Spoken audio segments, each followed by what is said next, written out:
Reo Sasquatch. This is Francis Louis. It's so nice to see you back where you belong. And I'm like, why do you believe so easily? Why do you believe something so easily? You know, make sure that you're critical of things. Do you still have any doubts? Me? Yeah. No. I have to say, if I said anything less than I know that Bigfoot is real, then I guess that wouldn't be. I guess I have to say that I know it's real, but I don't know. It's really frustrating too. You don't know what they are, really. I don't know anything about it. I It's guess a phenomenon that you can't quite explain. I know that it's real. What is it? I don't know that question. You know, but You've seen it, though. yeah, I've had sightings. This is. But it's still like, what am I seeing though? Am I seeing Right. a ghost?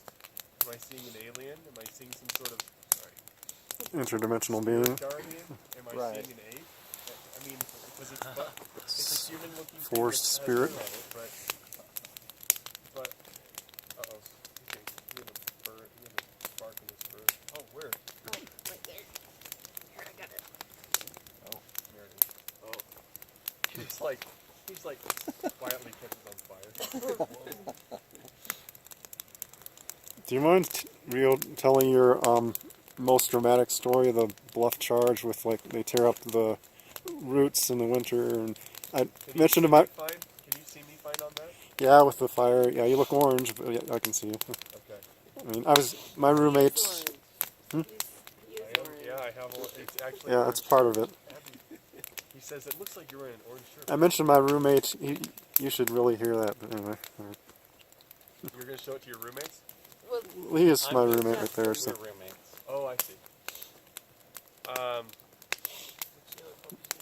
You can collect your thoughts. Cal, whatever. that's Alfie. Alfie's the big one. Callie's the smaller one. Callie. Callie. Oh, she's ready. Kelly, So the most intense time that I was bluff charged was I was telling these guys earlier. I won't say the location this time, but we were looking at it was I think it was November 24th, 12:45 a.m.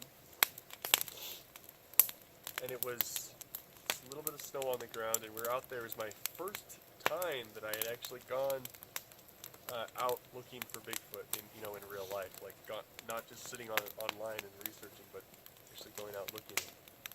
And I went to the spot that they were supposed to be in. Everyone told me that they were there, and I went straight into the forest. I was not on any major trails or main trails, and we found giant footprints, which is, to this day, they're some of the best footprints I've ever found. And I have pictures on my phone, but yeah, if you guys want to see them, remind me to show you, because I have pictures on my phone. But cool. We were there for like 5 or 10 minutes looking at these prints, and I told this on Sasquatch Chronicles, I think, too. And Ed Brown is the show that I told it on. And we were there looking at these prints, and all of a sudden, something starts storming down the hill at us. It started from probably 70 feet away, so not too far away. But this was just making so much noise. No vocalizations, but it was stomping, and it was breaking everything. It just sounded like a freight train was not coming very fast, but it was marching towards us, right? And it was stomping so hard that the only thing that I can think of to compare it to is like if you hit the ground with a sledgehammer, but you like jumped off of something and then hit the ground with a sledgehammer. You know, it'd have to be. It's so hard. It was so hard you could feel it. It was just the thudding sound of the footprints. And I didn't really believe in Bigfoot at the time. But I was thinking it was like a moose or something. And so the Because moose, when they trot, they can sound like boom, boom, boom. They can sound bipedal. But this sounded so bipedal. It just, and it was moving slowly. Like it wasn't like a trotting moose because they actually moved pretty quick, but it was moving pretty slowly. But it was marching, and it was breaking everything, and it was actually pulling stuff up. It's these little scrub oaks, and it was pulling them up, and then breaking them high in the air. And so the visual, what it seemed like, it seemed like it was breaking them over its head. Well, I couldn't see it because it was pitch black. In fact, we were so scared. It was such a jarring experience.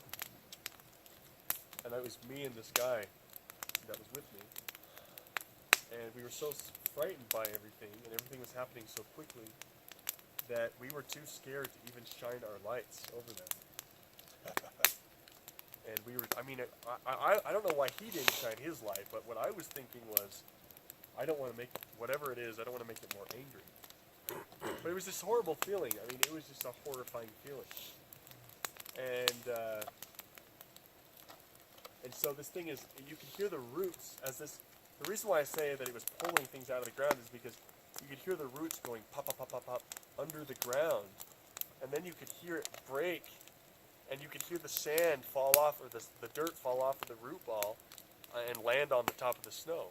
So, I mean, it was loud. It was very loud. You could tell that the trees were being ripped up and then snapped and then thrown or whatever they're doing. But there was no yelling or growling or screaming, no vocalizations, but just lots of noise.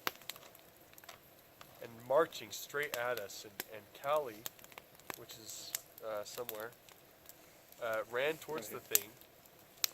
And then she stopped, and usually my dogs will kind of run at something and bark and then like dodge around and kind of go around it, kind of that nervous bark thing. But this time, Callie just froze. She ran towards it, and then she just froze. And she didn't bark or whimper or run away or do anything. She just froze. There was no sound, and I thought this thing was just going to, whatever it was just going to rip my dog in half. And it starts to get really close to us. This is all happening quickly. And at this point, it's only like 20 feet away from us, so it's very close. And I'm expecting to hear my dog yike, and then be dead. Because I'm thinking my dog's going to die. And so I'm screaming for Callie to come back. Screaming. And finally, I screamed, "Please come back." I said, "Callie, please."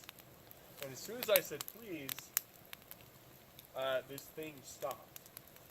So all of the noise stopped. All of it stopped at once. And so also what was happening was I had accepted the fact that this is whatever it was gonna come out onto the trail in front of us.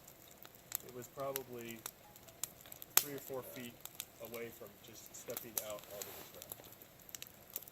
And so it stopped right before it came into view, and I was so sure that it was about to come into view that I actually had my hands up, all ready to talk to it. Because you know how they tell you to talk to bears or talk to animals and stuff when they're charging you or something, to yell at them. And so I was going to say, "Hey buddy, hey, calm down," or whatever I was going to say. I was clearing my throat. I was ready to, I was going to speak. But I screamed at the dog, and Callie did come back. And when she came back slowly, and then she fell on the snow. She just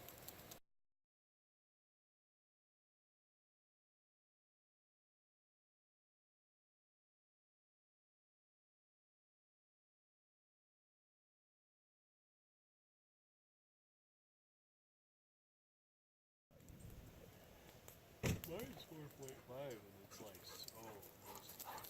I lay right down, and I can immediately feel it. It's like I'm having an emergency blanket. I can immediately feel the heat.